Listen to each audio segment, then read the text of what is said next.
And she says, what I can see is that my kids are still the same, my teacher's still the same, the school is the same, but everything has changed for me. 100 connected minds for human flourishing. Good morning, good afternoon, or good evening from wherever you are joining us on this beautiful planet. We are, as always, the 100 Connected podcast. I am joining you from Johannesburg, South Africa, the founder of Kids, and I'm Hanneke. And my co-host in the production side today is the gorgeous Alex Shapero from HundrED in Helsinki. Hello, it is cold and flu season here, so I'm happy to be on board, but maybe won't be speaking so much, but glad to be here all the same. And a perkier Hanneke as I'm going into summer here in Joburg. But today is all about our two lovely guests. And we're joined by two leaders who are doing remarkable work in social and emotional learning, work that is transforming classrooms and whole systems in very different parts of the world. So first of all, we are joined from Mexico by the beautiful Daniela Labra Cardero. And she is sitting in a most gorgeous setting 2 hours outside of Mexico City right now. She's the general director and founding partner of Atentamente, and she leads Educating for Wellbeing, which we're going to learn all about, which is a nationwide ACL, social emotional learning initiative designed to break cycles of poverty, inequality, and violence by empowering teachers. The model includes professional development course, student curriculum, and leadership training. I'm so excited to learn more. And then we are joined from Whitefish, Montana, representing Emory University. We're joined by Ryder Delaloye. Ryder is the Associate Director of SEE Learning at Emory University. He's going to teach us all about this. As far as I understand, it's about SEL, Social Emotional Learning 2.0, bringing that into classrooms through hands-on, trauma-informed, companion-based practices, integrating ethics, systems thinking, and global challenges into daily lessons delivered through a scalable train-the-trainer model. Now, both of these programs really center on teachers as catalysts for change and scale through that train-the-trainer network. And they both have strong monitoring and research aspects that drive the impact. For the sake of our listeners who may not yet know your work, we would like you to take us back to, first of all, tell us what it is exactly that you do in the simplest possible terms to help us understand, as if we've just landed from Mars. What do you do in these programs? And then what led you to do what you do? So, well, what we do is we want to bring social emotional learning into schools and school systems.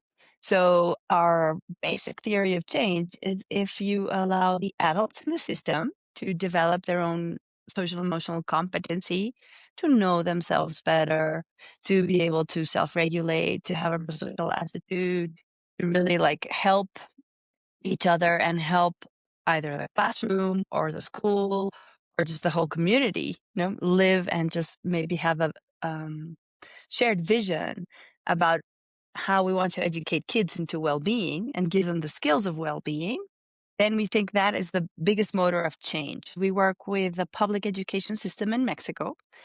So they are the conveners and they bring the teachers, and then we train the teachers and give them space to develop their to understand what SEL is, to understand what these competencies are, and give them the tools on how to develop being more calm or more attentive or more empathic or more personal. How do you do that? So we give them the tools for that. It's a 120-hour training. So it's pretty intensive.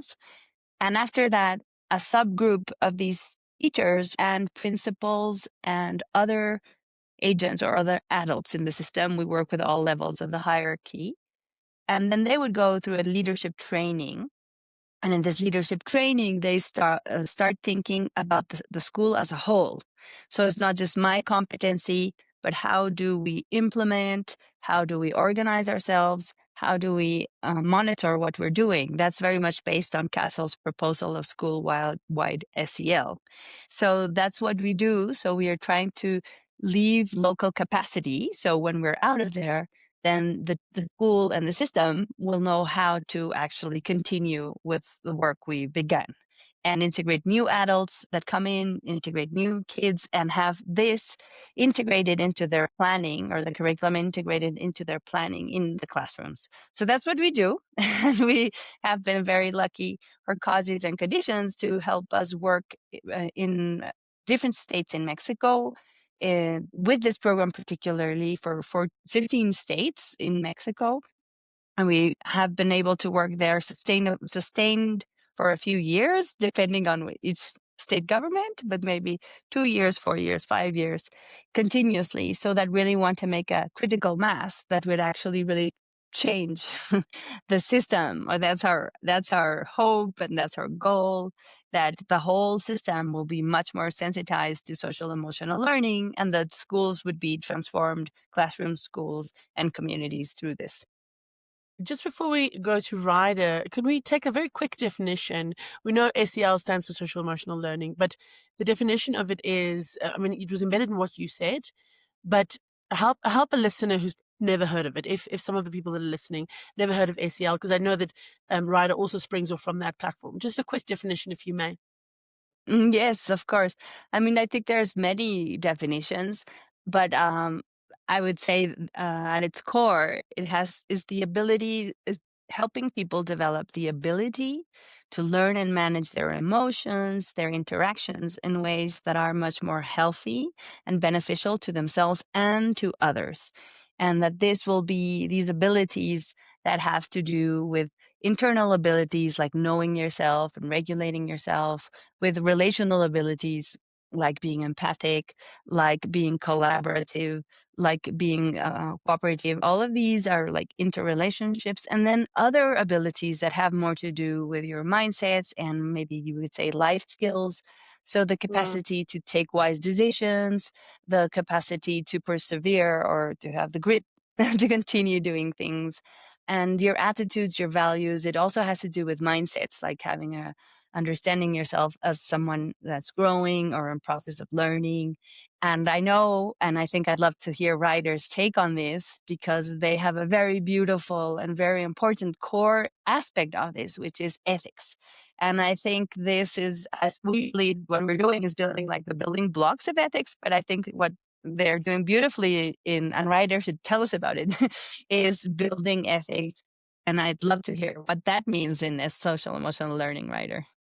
Yeah, thank you. Well, first, it's very kind and complimentary. I want to thank HundrED, the organizers here as well, for putting in the effort, but also just the value of the organization in and of itself to highlight and recognize best practice in education provides a powerful beacon for what is possible. And so it's a real privilege on behalf of the Emory University and the Center for Contemplative Science and Compassion-Based Ethics to be here with you today, representing the C-Learning program, Social, Emotional, and Ethical Learning.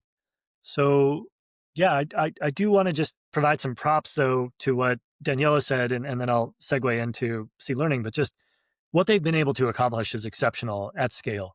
I don't know if you know this, but there's a little bit of an entrenched bureaucracy in Latin America, and Yeah. Mexico is not devoid of that. And so working on the political level to bring about scale of implementation, it requires a very skillful dance of nuance and sophistication, but ultimately at the end of the day, impact for teachers, them seeing the benefit of it, them understanding that and carrying that through. And this is going to sound a little heretical, even for me in the center, and which could get me in trouble. But I really feel like the most important factor in social emotional learning is the embodiment on behalf of the teacher, far more than any curriculum. If the teacher holds this, believes in it, and values it, it will carry through in the classroom. If a teacher doesn't, you got nothing. You could have the best, most polished program in the world, and 10 times out of 10, if your kids are not reading at grade level, that teacher is going to choose the reading intervention over the social emotional learning activity. It's just what it is, because there's an indoctrination of terms of what is education, how important is it, and why does it matter? And what education is this outcome that leads to a good life, right? But we're just usurped by this ideology that says a good life is getting into the right college, getting the right job, making the money. We know on economic terms that, I mean, this is 20 years ago when I was getting my undergrad, but it was about $80,000 was the cutoff point where happiness kind of stopped, right? It plateaued. And then as you made more money, happiness actually declined. So that mythology of the good job, the big paycheck is not happiness. That is not flourishing. And we teach like we were taught and we parent like we were parented. And the problem is that we see social emotional learning as another thing to add on to an already full plate. Mhm. The shift is what my colleague Maurice Elias has said. It is the plate. It is the very foundation. Because those kids who are struggling with reading at grade level don't have the confidence, don't have the ability to sit in their chair for 6 hours a day, don't have the ability to apologize or navigate social relationships. That's where they're struggling. It is very rarely the instance where it's their cognitive ability. And guess what? I got a phone. I don't need it like I used to. I can look up what I need. What I need in the job environment is to apologize when I make mistakes, is to have humility, to know that I don't know something. Those are the skills that we need. And that, I think, fundamentally is what social emotional learning as a field is trying to accomplish. What is C learning? I'm super pumped to be in this role and very touched by this community that we've formed. I began this job because I believed in the vision of creating a more compassionate and ethical world for all. I totally believe in that. And as an extension of my own value set, this vision was informed by His Holiness the Dalai Lama. It was over the course of many years through mind life science dialogue of understanding these connections between human flourishing, the contemplative tradition, the science of compassion and well-being. And what emerged from that was an acknowledgement that this is a shared vision that many of us have. Everybody's here right now would agree that we want a more kind and compassionate world. We want a more ethical world that is not singular to one person. Two individuals came together and crafted an articulation of this within the triple focus. That was Daniel Goleman and Peter Senge. They wrote the triple focus that articulated aspects of what our framework would become.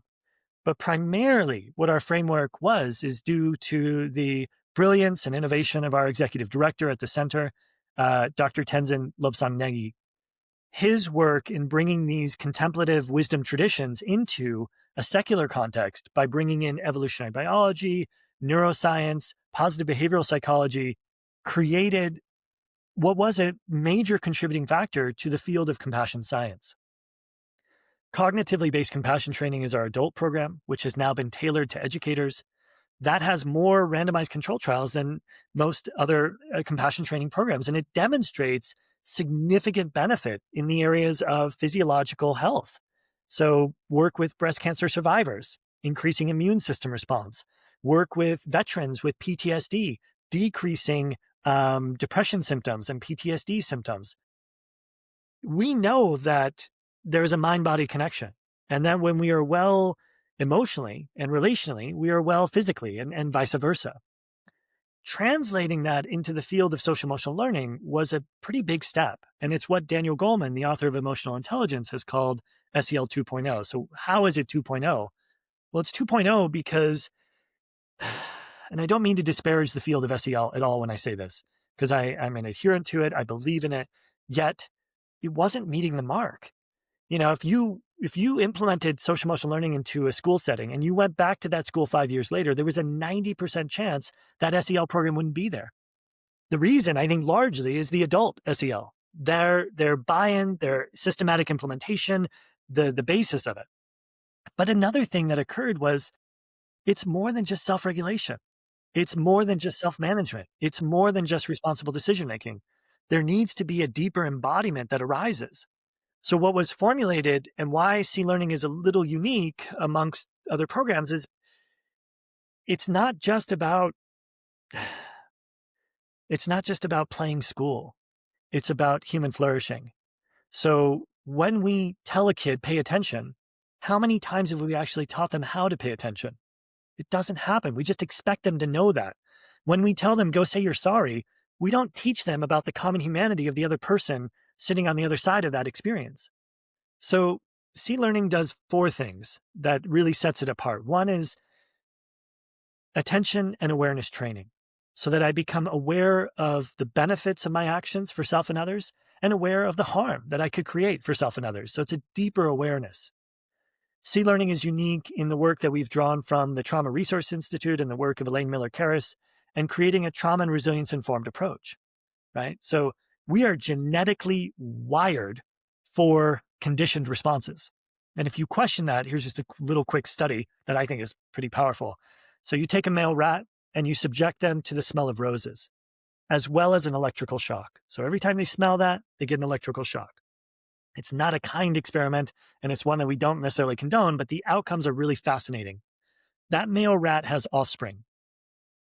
The offspring, the babies, never have contact with the male rat, and when they smell the smell of roses, they exhibit a stress response. That's epigenetics. The heritage of our communities, the intergenerational trauma is real, and we know this through phenomenon that is adverse childhood experiences, right? That those tendencies are there. We are conditioned for that. So just as we turn those epigenetic markers on, we can turn them off. And just as we want to create other ones, such as, can we create prosociality? Can we create self-regulation? Can we create impulse control? The answer is yes, because we have neuroplasticity.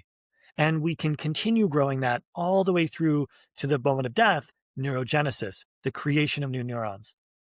The third thing that is unique to C-learning is systems thinking. So we've incorporated many of the tools and facets of systems thinking to become and appreciate interdependence. That informs both this sense of gratitude, this sense of appreciation, but also understanding that our choices have far-reaching impacts. A gratitude journal, 5 minutes twice a day for 9 weeks, will literally demonstrate in your brain a neurocircuit for gratitude and appreciation. These contemplative practices are not things where we have to run into the Himalaya. We can engage in contemplative practice in any aspect of our life in very simple ways, with the same amount of time that it takes to brush your teeth, to change our brains. And the final aspect, and maybe the most important, is compassion for self and others. Teaching about self-compassion, helping students to understand that. My 12-year-old daughter navigating what it means to be a woman and arising into that, for her to develop self-compassion practices now allows for her to experience far less into the future, and so that she can grow and develop into the woman that she needs to be with confidence. And then the last piece is that compassion for others. So that kind of wraps up what is C-learning and a little bit of a container, but I want to stop there and open it up to other thoughts. Oh, guys, both of you are just spot. And I genuinely can see why Alex brought me in to facilitate this conversation, or because my background is, in a way, it is also social emotional learning, just to bring that into the picture for a second.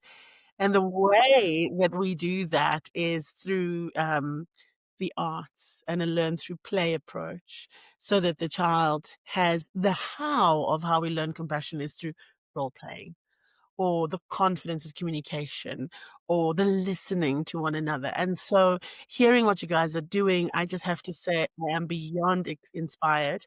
And when, to your point, Ryder, about how Daniela, you and your organization have taken on things like government and managed to get buy-in.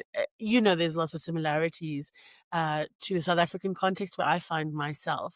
Perhaps that's a place to segue us into how you guys deploy these programs.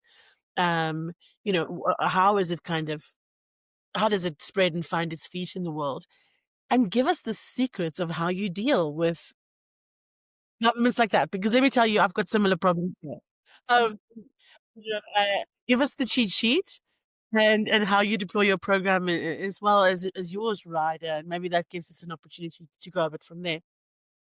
Yeah, thank you. Thank you, Ryder. I think you explained things so beautifully. And Yes. as you said, this embodiment for us is the key to change. If the teacher doesn't see it for herself or himself, or if the teacher doesn't understand it, it's like you can't teach someone to dance if you don't know how to dance, right? It'd be kind of hard.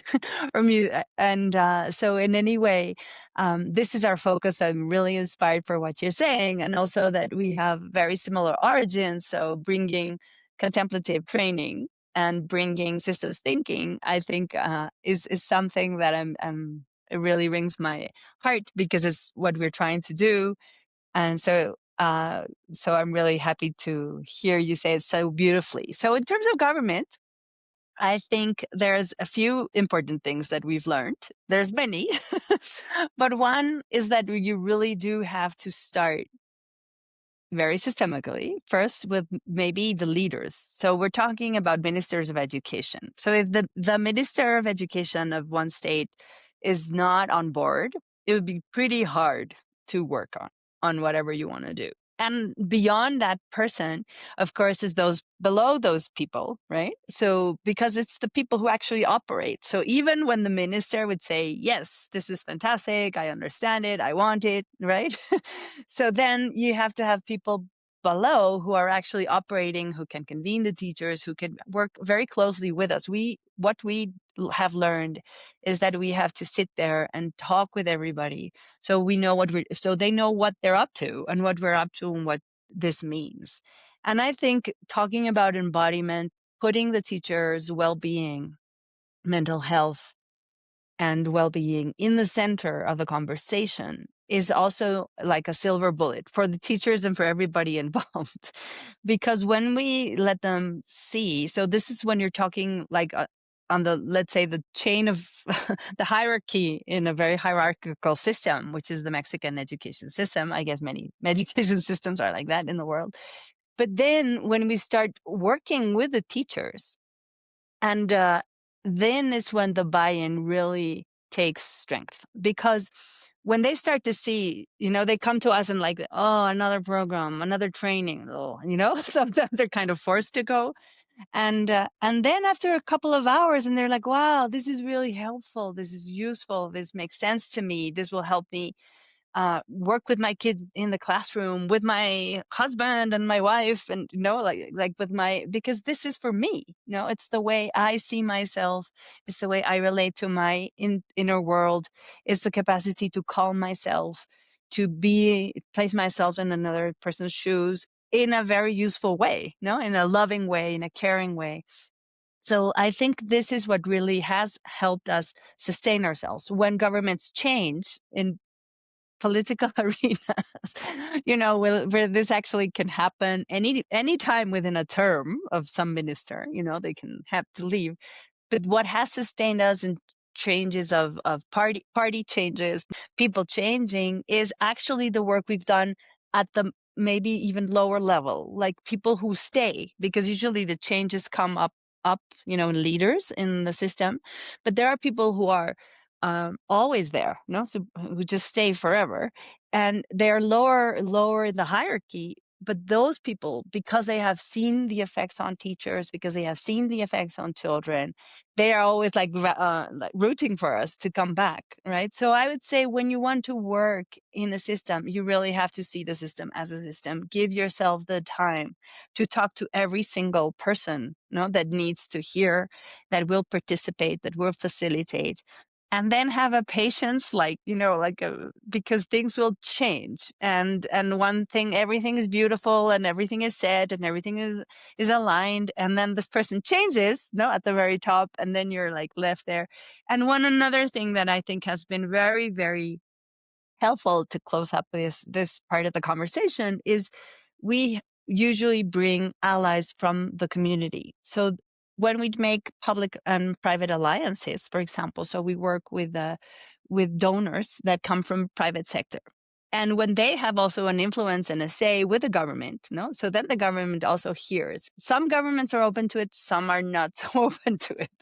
But then it's not just us or the program, it's a group of people who are important in that society that actually have a say and say, hey, this is something we care about, we want to cooperate, we want to bring our resources to help this happen and add them up to the state resources, right? So we have that. So and those alliances with the local society, I think, are very strong. Of course, we also come sometimes with very generous alliances with other donors that we bring the whole resources to do it. No, but I think that the commitment that people get through through seeing in themselves and in the teachers these changes, I think that's where it really bonds, right?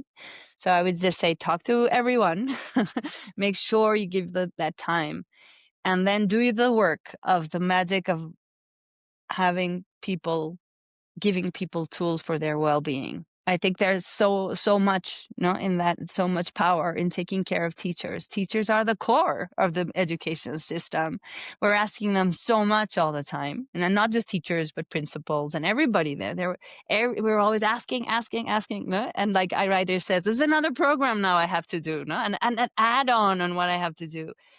More administrative work, and we're giving them something that cares for them and that really allows them to have a better relationship with the kids in the classroom, with their peers outside the classroom, with the parents. And those are things that really stress them out when they are not harmonious or working well.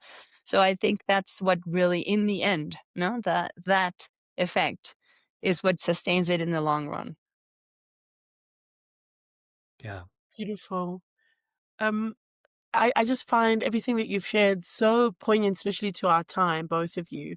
Especially when you also spoke, Ryder, from that American perspective and what's going on in world politics, that you guys, both of your work is so centered in wanting to do good and at the same time trying to, what I picked up in between, for the mental health of the teacher, for things like compassion and global citizenship, for mindfulness, for embodiment, for mental health, for peace.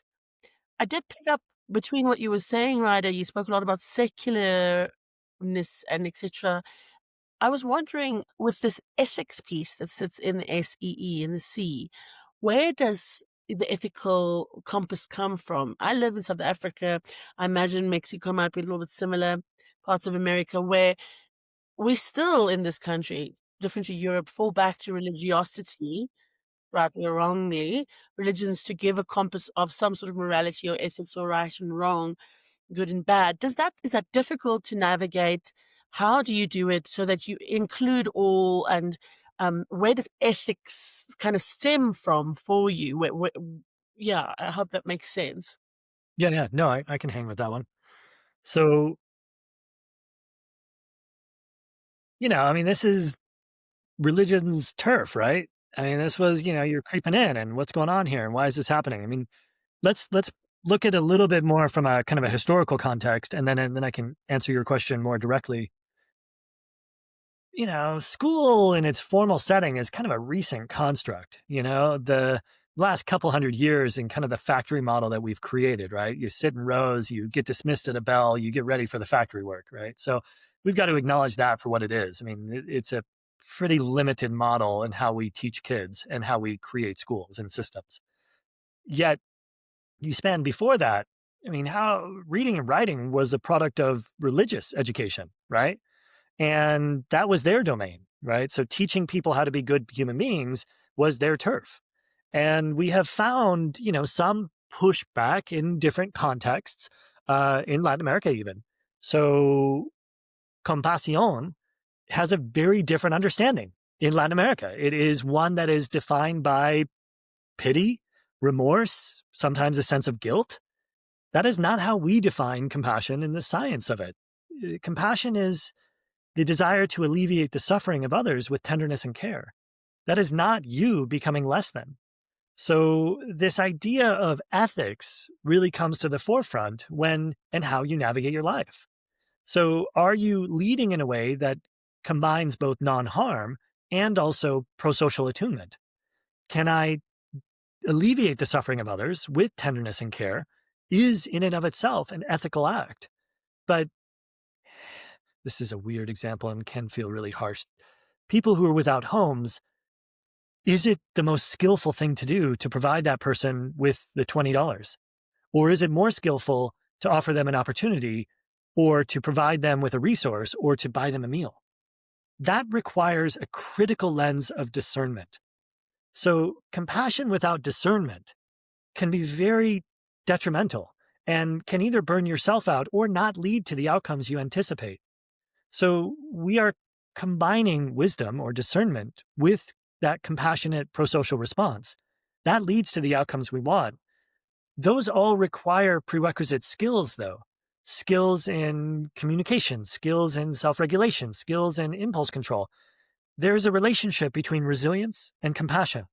It's very difficult to hold the door open for someone or to extend that compassionate response when you're tired or hungry, or you are dealing with your own dysregulation on an emotional basis. When you look in the context of Mexico, which Sea Learning Mexico is doing, some of the greatest impact you can have is working with kids, right? So early childhood education.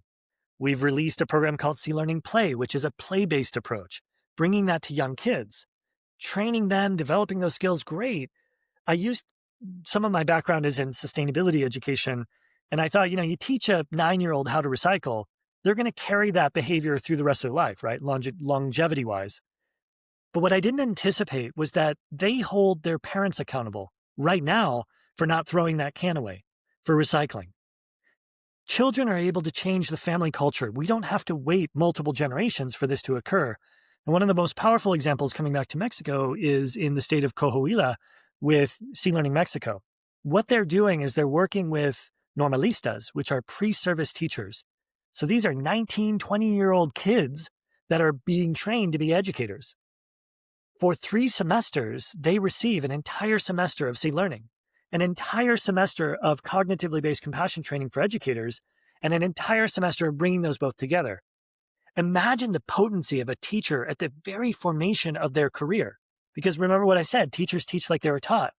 Well, what if they were taught in a way that was fundamentally different? And what about those future generations of kids? Now, that teacher doesn't just teach their first class, they teach 30 years.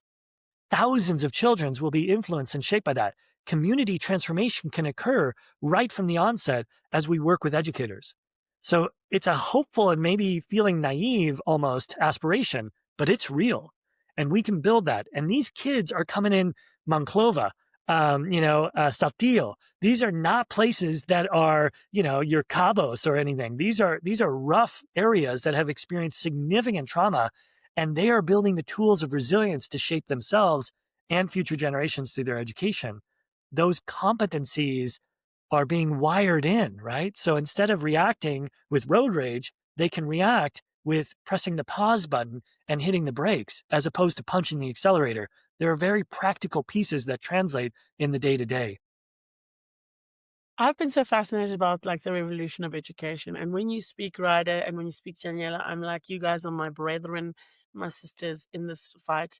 I honestly, the way you speak, I just want to work together, find ways, because you are absolute leaders. My idea that I've been sitting on for a while about education is exactly what you said before, Ryder.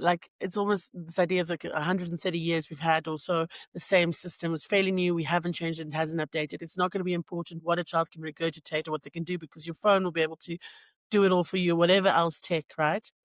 But what I'm interested in as a parent and for the work we do is that the child has a skill with which they can learn or stand up for themselves or stand up for someone else or have compassion, and so that we live in a world, because that is almost not education, it's child development, social, emotional learning. And I'm going to quickly tell a tiny story, and then I want to open up to stories. I want you guys to share stories from the road, teachers, children, and how you saw that change. My boy just went to a new school, my own child. And we decided to put him in a new language as a mother tongue learning. He's been there for 3.5 months. Now, he's been in my program and my style of child development, which is all about using the arts to build these 21st century skills and social skills and communication and collaboration skills. And everyone's now saying, wow, Jack has done really well with acquiring the language, which he has. And people are saying, why? And I'm tempted to say because he's a genius. But actually, it's not that. It's that he's been exposed to the type of social emotional development that makes him so confident that when he's struggling or he doesn't know the word in the language, he's willing to just make it up. He's not afraid to be wrong. He has a certain kind of confidence and communication style. He also has a inner resilience.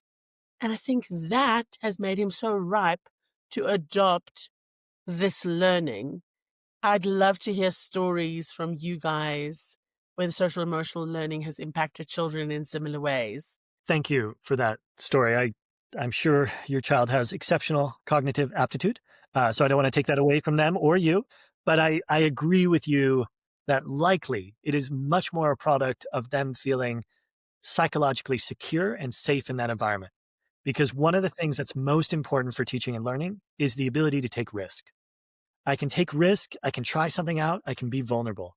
Because when that happens, I'm much more receptive and open to the actual process. Because if you look at your own life and you look at any significant learning you've had, it's typically a product of making a mistake. And then you correct the mistake and you actually learn, right? You engage with it. So coming back to your prompt, which was, what are stories from the field?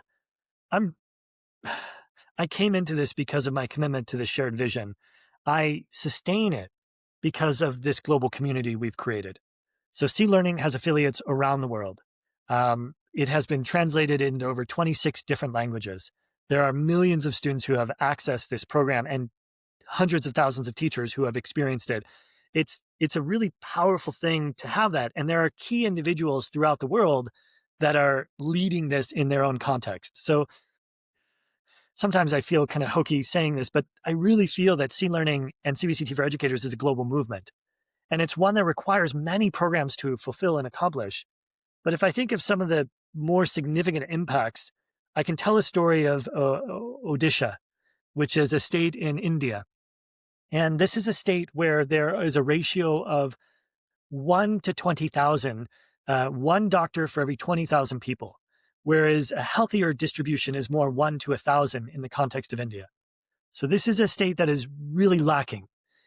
During the COVID pandemic, they shut it down for 800 days. Those kids didn't have school. And when you think about the challenges we had in Western developed context and the difficulties, imagine rural, poverty-based India context and how significant that was. When they came back, they made a decision that the first 21 days of school would just be C-Learning. Grounding practices, resourcing practices, nurturing moment, resiliency zone, navigating emotions, recognizing common humanity, like that would be the focus. That would be the lens. And here's where it gets wild. For 60,000 schools. So the scale is unreal.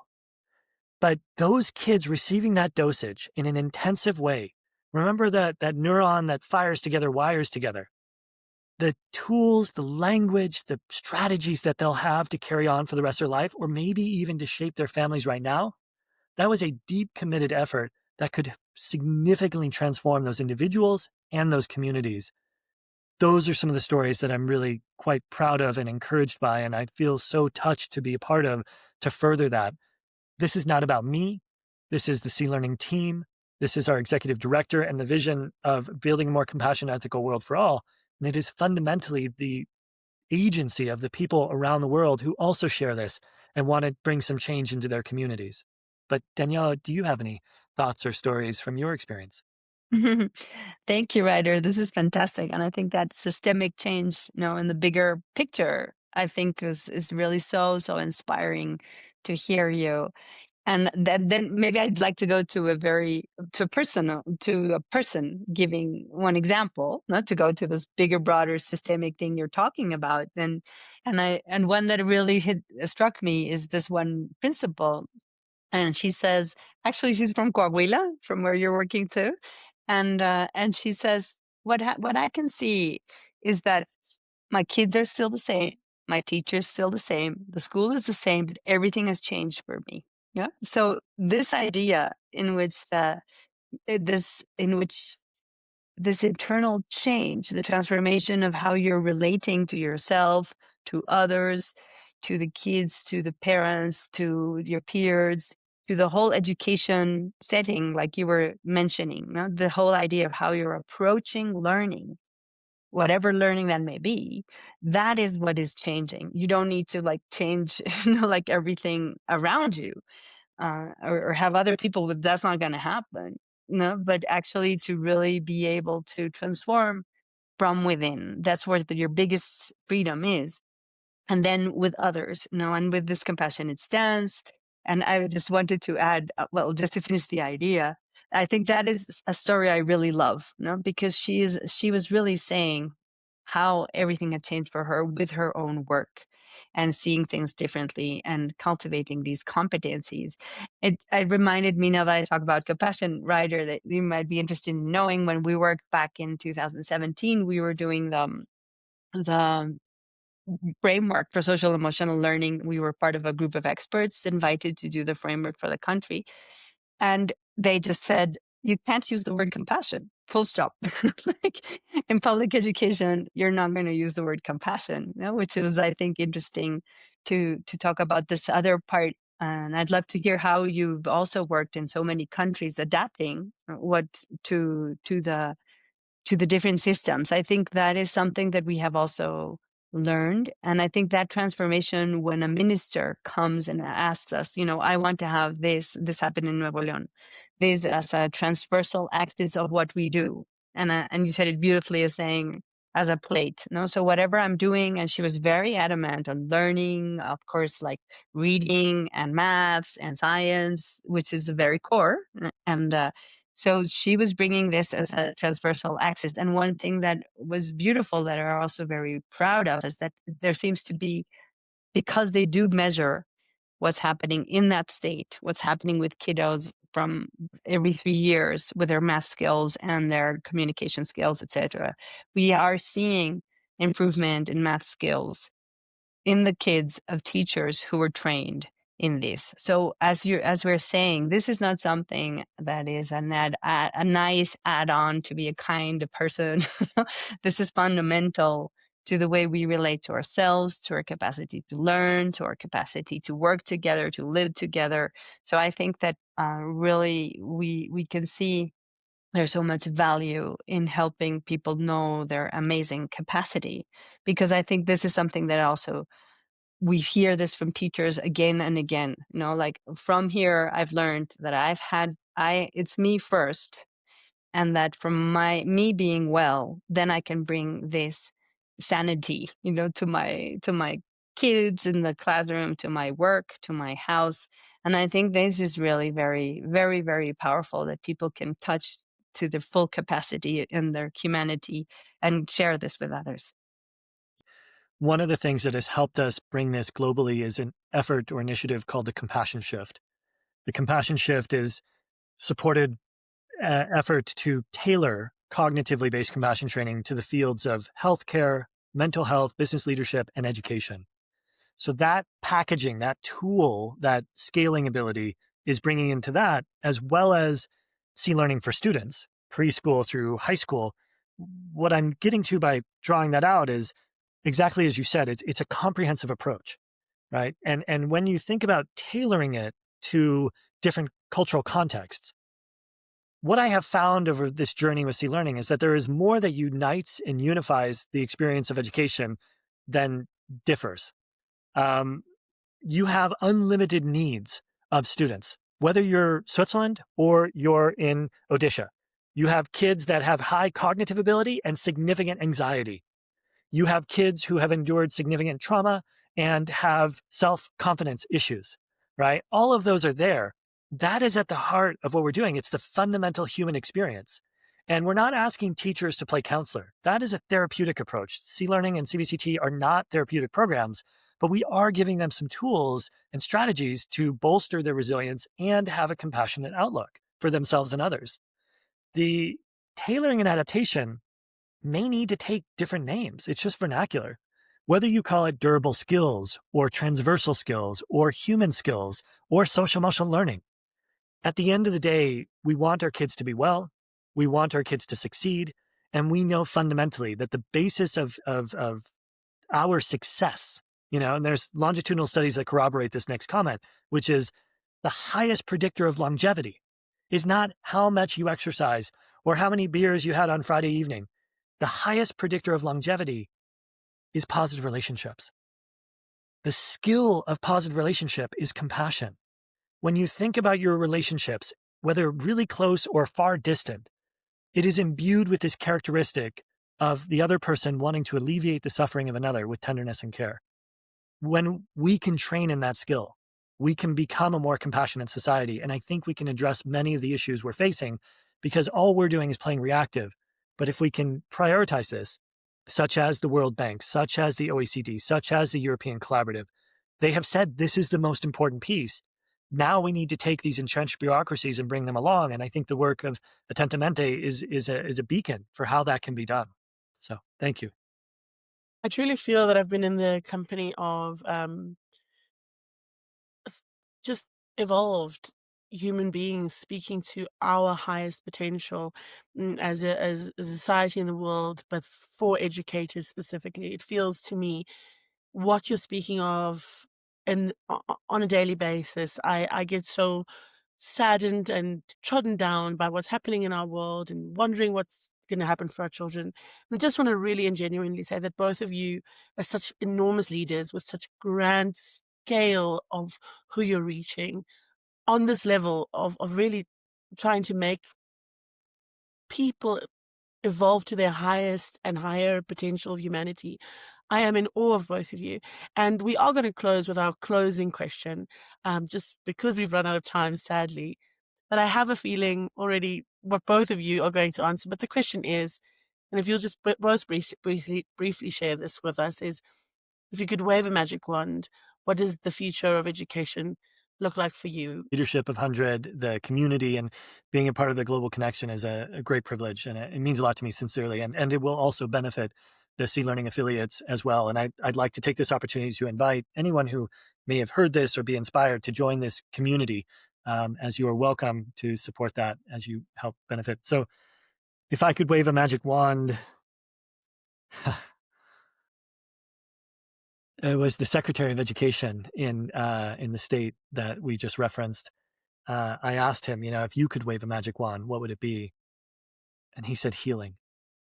And I was just like devastated. It was so beautiful. And I know what the communities have gone through. And for a Secretary of Education to say that, not just a career bureaucrat, but someone who really holds it, I was blown away. I was like, yeah, C-Learning could work here when you have leaders like that. So, this notion of healing is critical. But that magical wand of, I think that maybe would be the first step. I'll just leave it at that, which is to create the conditions for people to be well, for vulnerability to be okay, for machismo men to recognize that they can be soft and still be strong, for women not to feel insecure about some crazy image of what they should or shouldn't be. This evolution, if you will, is not something cosmic. It's just us working with our minds, trying on a daily basis to be a little bit more regulated, to be a little bit more well. And I think there are the tools out there, but I would ask if I could wave a magic wand for people to participate in that and to know that it's not such a far distant cry away, that it's within reach, and for them to feel empowered to access some of those, because it will help contribute to this collective well-being. But yeah, thank you. So I think that's a very beautiful question. So I also want to just join Ryder in thanking HundrED for what you do, thanking all of you for the space, for sharing your experience, Ryder, and just for holding. Really, we're honored, and we know it's really helpful for us and our work that people can have this beautiful showcase to see what we're doing. And of course, if we can help anyone with what they're doing, we'll be happy to do so. And so I think the magic one, I think that if schools, I guess I still believe in schools, but if that education, could really be this place where humans, people can flourish. Because I think it's not just working with what's difficult and not just not being overloaded by the difficulties that we sometimes have and the challenges of life, but going even beyond that, to real flourishing. Because I think we have such capacity, not just of course, the small children, but everyone, all humans, and of course adults, that we have this beautiful capacities that we can really nurture, that they're very in, intimate to our social being, that we can really be the best of ourselves when we're out there in the world. So I'd love to see an education that is really helping people flourish. And I think that there's a crucial need for this as the way we see the world. It's not just like a luxury, it's kind of a human right, to be able to know yourself, to be able to have this sane relationships, looking out for each other, working together for the mutual benefit, because the well-being can never be a single person endeavor, right? It's something that we have to work together with. So I'd really love to see schools see each and every individual and there's a whole potential and work together for the potential to let that potential flourish. So I'd love to see that. And of course it takes, I think, like Emmanuel, this minister we both know, and Ryder is saying, healing and going beyond healing, to grow your full and flourish. So that's what I'd love to see. And hopefully I heard from Otto Scharmer and this systems thinking, right? So an island of coherence within a system that's lost its balance can really help the whole system, like come back to equilibrium. So, or just enhance the system, all of the systems. So I hope we're all building these small islands of coherence. We need them, and that we can build them together to make this a better world for every single person in the world. That's a magic wand, so if you had it, that would be great. You guys are literally, Ryder, Daniela, genuinely so humbled to have been in your company. Thank you for what you do for the world. Let's keep doing it, guys. Thanks for your time. Until next time. Thank you. Thank you all. Thank you.